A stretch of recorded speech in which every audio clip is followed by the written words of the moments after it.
Warahmatullahi wabarakatuh. Kembali lagi pelajaran sejarah kebudayaan Islam. Di sini kita bahas tentang isi perjanjian Hudaybiyah. Isi perjanjian Hudaybiyah antara lain itu pertama, kedua belah pihak sepakat mengadakan gencatan senjata selama 10 tahun. Nah, itu isinya tuh gencatan senjata 10 tahun. Kemudian yang kedua, setiap orang diberi kebebasan bergabung dan mengadakan perjanjian dengan Nabi Muhammad SAW atau dengan kaum Quraisy.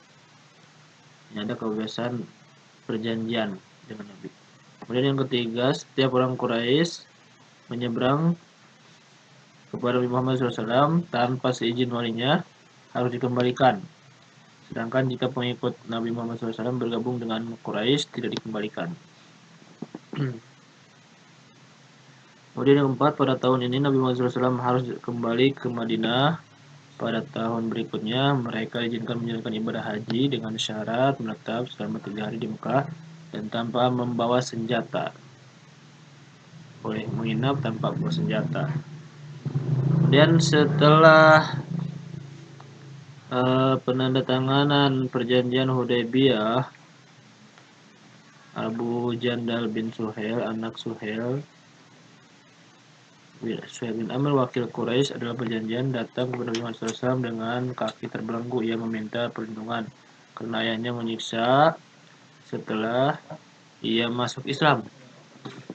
Ayahnya Suhail bin Amr memukulnya sesuai perjanjian. Nabi Muhammad SAW membenarkan tindakan Suhail terhadap anaknya, meskipun sikap Nabi Muhammad SAW diprotes oleh beberapa sahabat. Akhirnya Mikraj bin Al-Hafiz dan Huwaitib bin Abdul Uzza bersedia memberi perlindungan kepada Abu Jandal. Akhirnya Abu Jandal kembali ke pihak Quraisy walaupun tidak tinggal bersama orang tuanya. Meskipun tidak melaksanakan ibadah haji, Nabi Muhammad SAW memerintahkan pengikutnya untuk mencukur rambut dan menyembelih korban sebelum kembali ke Madinah. Tidak melakukan haji nih. Kemudian saat itu Nabi Muhammad SAW memberitahu bahwa ia telah mendapat wahyu yang berisi kabar gembira tentang akan datangnya kemenangan bagi kaum muslimin. Kemudian dalam wahyu tersebut antara lain surat Al-Fatih yang artinya sesungguhnya Allah akan membuktikan kepada Rasulnya tentang kebenaran mimpinya dengan sebenarnya, yaitu bahwa sesungguhnya kamu pasti akan memasuki Masjidil Haram, insya Allah dalam keadaan aman dengan mencukur rambut, kepala, dan menguninginya, sedang kamu tidak merasa takut. Maka Allah SWT mengetahui apa yang tiada kamu ketahui dan dia memberikan sebelum itu kemenangan yang dekat. Quran Surat Al-Fatih ayat 7. Isi perjanjian tanpa merugikan umat Islam. Nah, ini perjanjiannya. Tapi sinilah di sisi lain perjanjian Hudaybiyah menunjukkan kearifan Nabi Muhammad SAW dengan terbentuknya peluang bagi Nabi Muhammad SAW dan umat Islam. Peluang tersebut dengan lain legitimasi pemerintah Islam.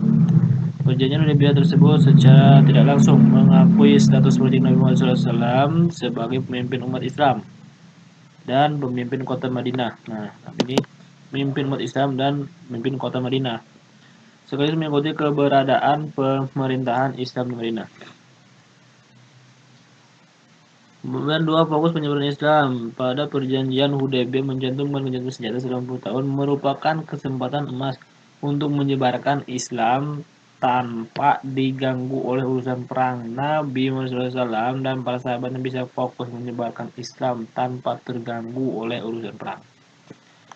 Sebelum perjanjian, mereka disibukkan oleh peperangan dengan kafir Quraisy.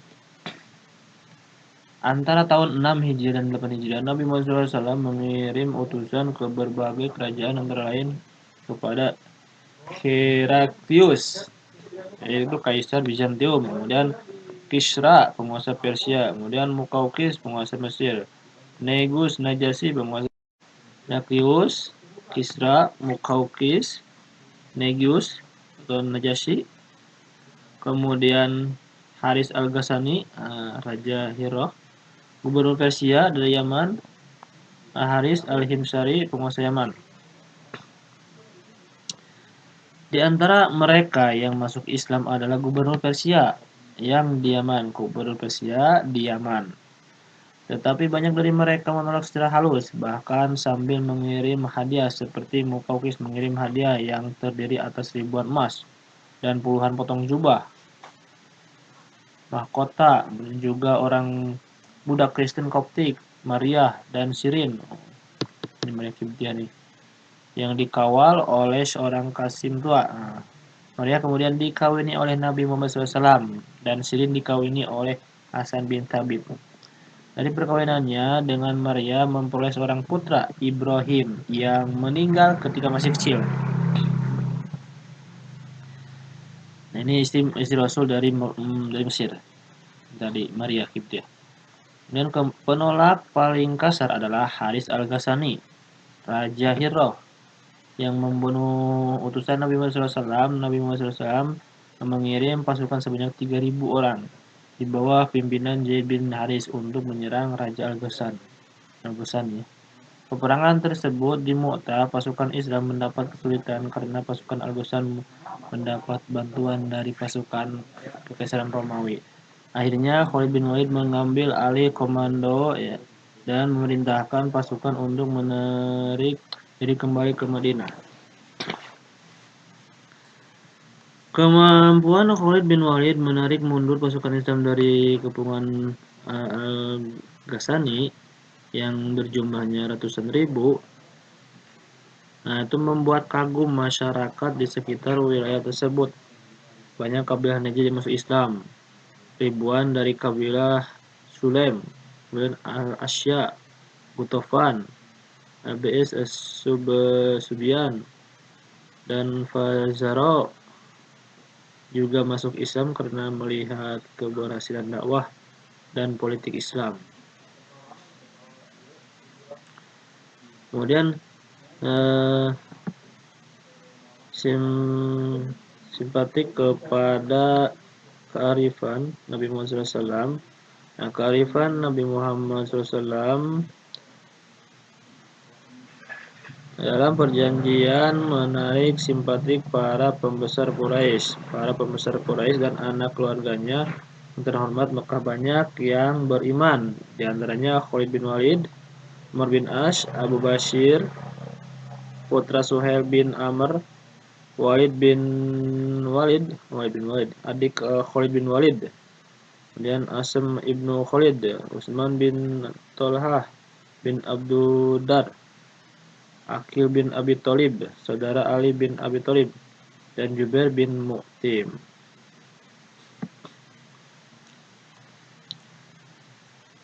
Kemudian pembebasan kota Mekah, Fathu Mekah.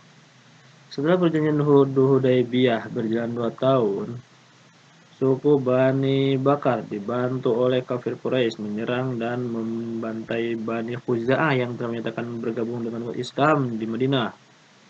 Akhirnya perwakilan Bani Khuza'ah mengadukan peristiwa tersebut kepada Nabi Muhammad SAW. Peristiwa tersebut telah melanggar perjanjian Hudaybiyah yang telah disepakati antara Nabi dan antara Nabi Muhammad SAW dan orang kafir Quraisy. Kemudian terhadap sikap terhadap tindakan kafir Quraisy, Nabi Muhammad SAW mengirim utusan kepada pembesar kafir Quraisy dengan misi perdamaian dengan usulan bahwa kaum Quraisy harus mengganti rugi terhadap para korban suku Za'ah atau menghentikan persekutuan dengan Bani Bakar, dan tiga menyatakan pembatalan perjanjian Hudaybiyah. Ternyata kaum Quraisy memilih usulan ketiga, yaitu menyatakan pembatalan perjanjian Hudaybiyah. Akibat pilihan tersebut, Nabi Muhammad SAW menyiapkan pasukan terbesar sepanjang sejarah Islam. Wah, ini pasukan terbesar sepanjang sejarah Islam. Nabi Muhammad SAW berangkat ke Mekah bersama 10.000 pasukan menyerang Mekah. Nah, di sini pasukan terbesar. Pada awalnya Nabi Muhammad SAW merahasiakan persiapan pasukannya, tapi berita tersebut ini awalnya Nabi Muhammad SAW merahasiakan persiapan pasukannya itu, tetapi berita tersebut tersebar sampai ke Mekah. Berita tersebut disebarkan oleh itu orang bernama Hatib bin Abi Batla'ah yang mengirim surat kepada keluarganya melalui seorang budak Bani Muthalib. Surat tersebut berisi tentang persiapan Muhammad SAW dengan 10.000 pasukan untuk menyerang Mekah. Nah, dia merasa sedih dan kasihan terhadap kerabatnya di kota Mekah dan tidak ingin ke Mekah hancur di tangan umatnya sendiri. Karena alasan itu Nabi Muhammad SAW memaafkan Hatib bin Abi Batla'ah. Nabi Muhammad SAW mempersiapkan pasukan yang besar dalam menunjukkan kepada mereka bahwa Islam sudah berkembang ya. Bahwa Islam sudah berkembang dan umat Islam memiliki pasukan yang besar dan kuat selama perjalanan. Pasukan umat Islam selalu mengumandangkan takbir dan tahmid yang berbuat gentar seluruh masyarakat Mekah. Nabi Muhammad SAW berpesan kepada pasukannya untuk tidak merusak dan mengotori kota Mekah dengan peperangan. Sebelum memasuki kota Mekah, Nabi Muhammad SAW memerintahkan pasukannya untuk berkemah di dekat kota Mekah. Beliau mempersiapkan pasukannya sebelum pembebasan Mekah. Pasukan umat Islam terbagi menjadi 4 kelompok. Mereka akan memasuki kota Mekah seusai perintah Nabi Muhammad SAW. Mereka akan masuk dari 4 arah mata angin, yaitu utara, selatan, barat, dan timur. Melihat kondisi seperti itu, Abu Sufyan bin Harb datang menemui Nabi Muhammad SAW dan menyatakan keislamannya di hadapan Nabi Muhammad SAW dan umat Islam.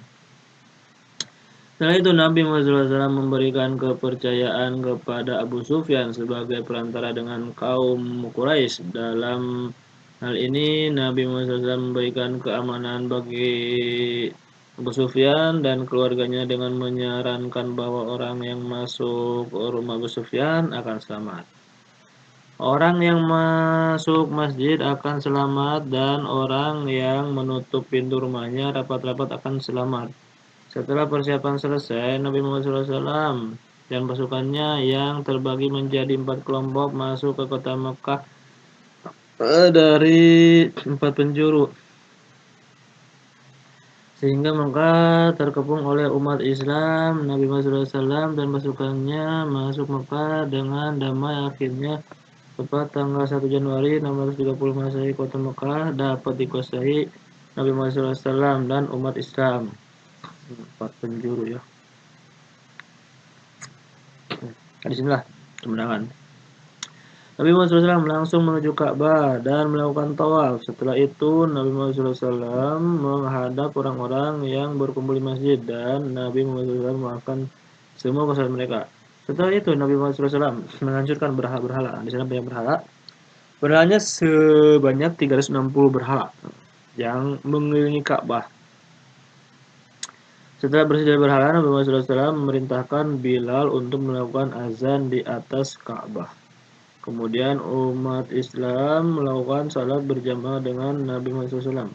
Pada saat itu nampak kemenangan umat Islam karena sejak saat itu datang berbondong-bondong masyarakat mereka masuk Islam. Di antara pembesar Quraisy yang masuk Islam adalah Muawiyah bin Abu Sufyan, Hindun bin Utbah, Mut'ib bin Abu Lahab, Ummu Hani binti Abi Thalib dan lain-lain. Nabi Muhammad SAW tinggal di Mekah selama 15 hari. Beliau mengajarkan tata cara beribadah dan mengatur urusan kenegaraan dan pemerintahan.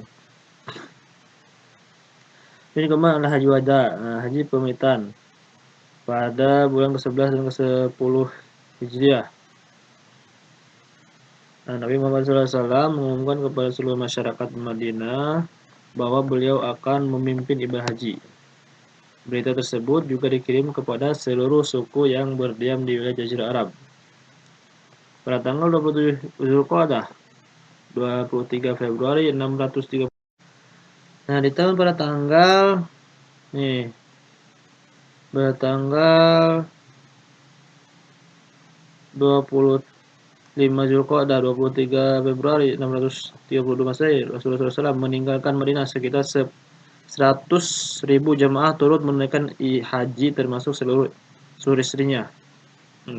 Pada hari Tarwiyah menyediakan air tanggal 8 Zulhijjah Nabi pergi ke Mina. Keesokan subuhnya ia berangkat lagi menuju Gunung Arafah. Kaum muslimin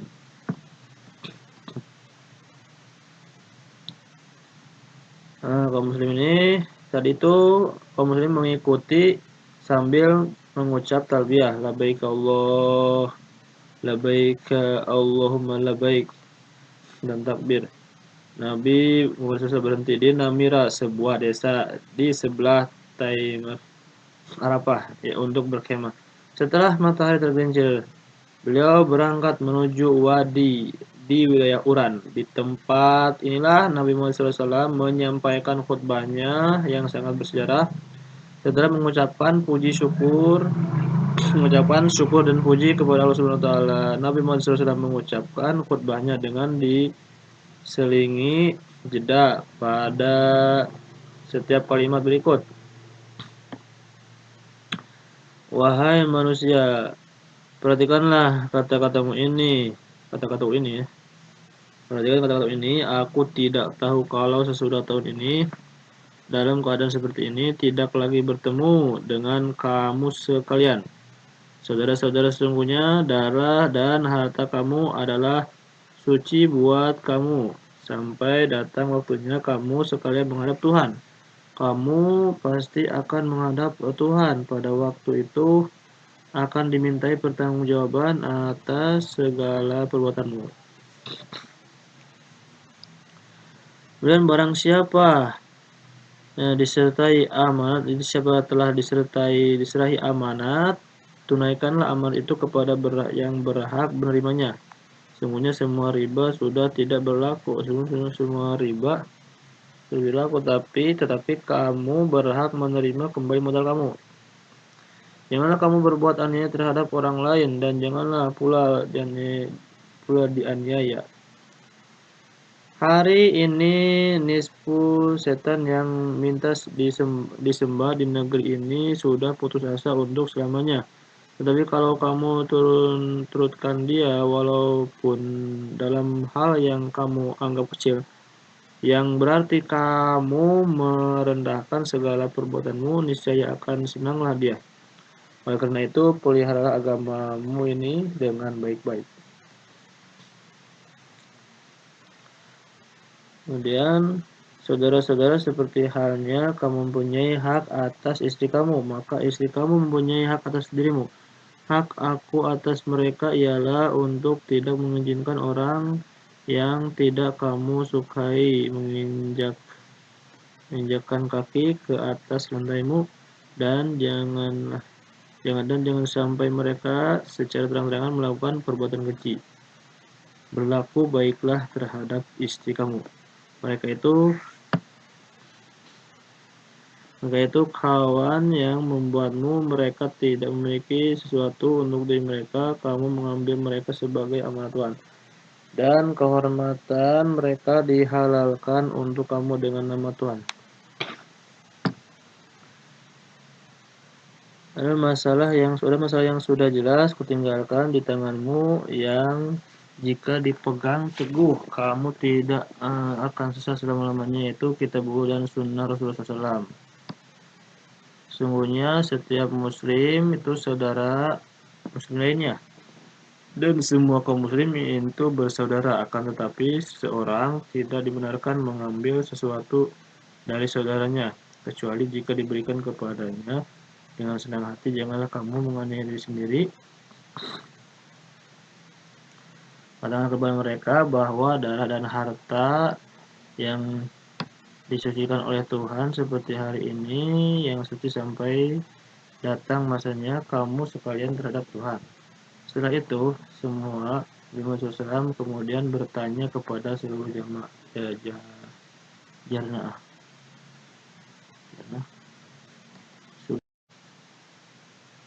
Nah itu setelah itu semua Nabi Muhammad SAW kemudian bertanya kepada seluruh jamaah ya. Sudahkah aku menyampaikan amanat Allah, kewajibanku kepada kamu sekalian? Jamaah yang ada di hadapannya segera menjawab, ya memang demikian adanya. Nabi Muhammad SAW kemudian menengadah ke langit ya.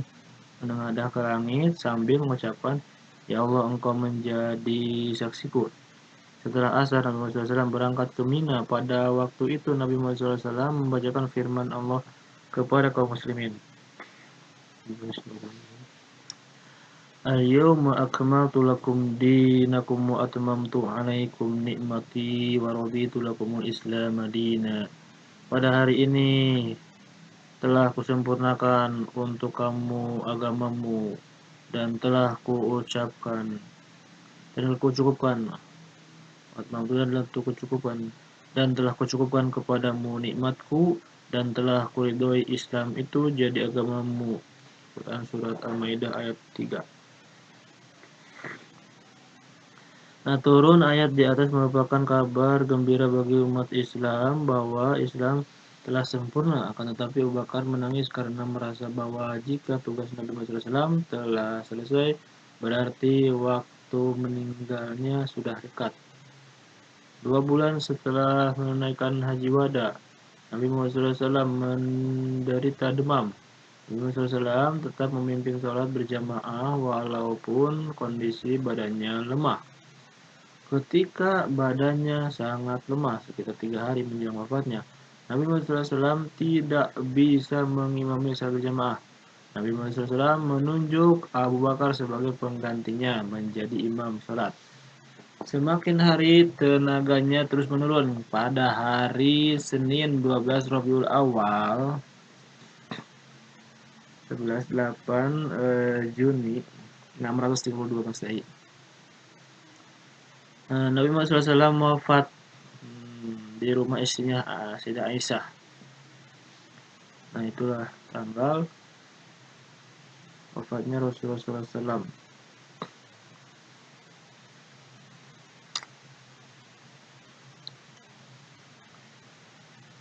Nah Ibro ini hijrah Nabi Muhammad SAW ke Madinah mengajarkan kepada kita untuk merencanakan sesuatu sebelum bertindak dan bertawakal setelah bertindak. Rasulullah SAW mempersiapkan secara matang agar hijrahnya bisa berjalan dengan lancar. Ketika persiapan sudah matang dan melaksanakan sesuatu dengan rencana, maka tinggal bertawakal kepada Allah SWT. Hal ini nampak adanya ketenangan Rasulullah SAW ketika berada di Gua Tur dalam kerajaan kafir Quraisy dalam kejaran. Dibasuh dalam kejaran kafir Quraisy karena beliau sudah berusaha dan menyerahkan hasilnya kepada Allah Subhanahu wa taala.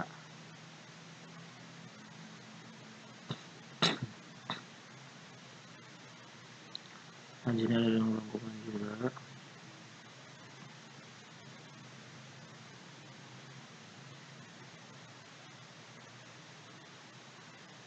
Dan rangkumannya nih. Nah, pertama sebelum Islam datang ke Yasrib, kota penduduk kota ini didiami berbagai komunitas agama. Ada yang berasal dari komunitas etnis Arab dan ada juga yang berasal dari Yahudi.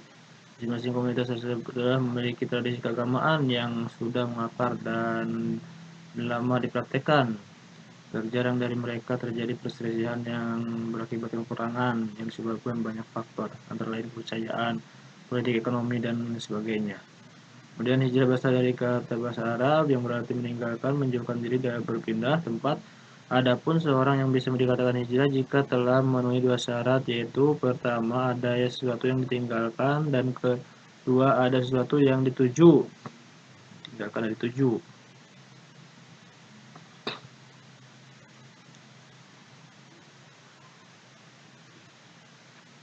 Keduanya harus dipenuhi oleh seorang yang berhijrah meninggalkan segala hal yang buruk, negatif kondisi menuju keadaan yang lebih baik, positif dan kondisi yang kondusif dalam menegakkan ajaran Allah. Dalam konteks hijrah adalah kegiatan berpindah